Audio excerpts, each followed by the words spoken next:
ಕಾಂತರಾಜು ವರದಿ ಒಪ್ಪದಿದ್ದಕ್ಕೆ ಮರು ಸಮೀಕ್ಷೆ ಸೆಪ್ಟೆಂಬರ್ 22ರಿಂದ ಸರ್ವೆ. ಕೇವಲ 15 ದಿನ ಡೆಡ್ಲೈನ್. ಗೃಹ ಕಚೇರಿ ಕೃಷ್ಣದಲ್ಲಿ ಸಿಎಂ ಸಿದ್ದರಾಮಯ್ಯ ಹೇಳಿಕೆ.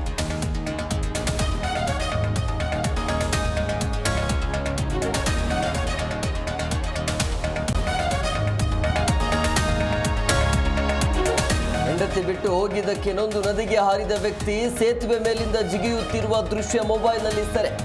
ಬಾಲ್ಕಿಯ ಹಲಸಿತು ಗಾಂವ್ ಗ್ರಾಮದ ಬಳಿ ಘಟನೆ.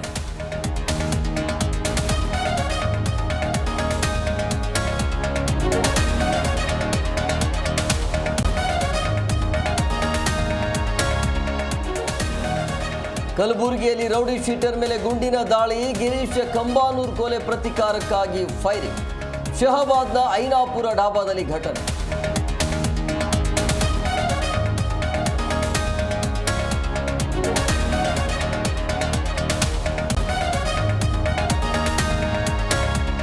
ಮೈಸೂರಿನಲ್ಲೊಂದು ಮನಕಲಕುವ ಘಟನೆ. ಮಗುವಿನ ಚಿಕಿತ್ಸೆಗೆ ಭಿಕ್ಷೆ ಬೇಡಿದ ಮಹಿಳೆ.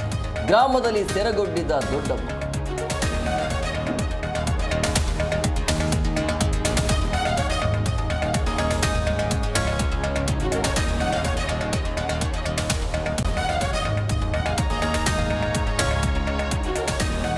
ವಿಷ್ಣು ಸರೋಜಾದೇವಿಗೆ ಕರ್ನಾಟಕ ರತ್ನ. ಡಿಕೆಶಿ ಭೇಟಿಯಾದ ಜಯಮಾಲಾ, ಮಾಳವಿಕಾ, ಶ್ರುತಿ. ನಟಿಯರಿಂದ ಧನ್ಯವಾದ.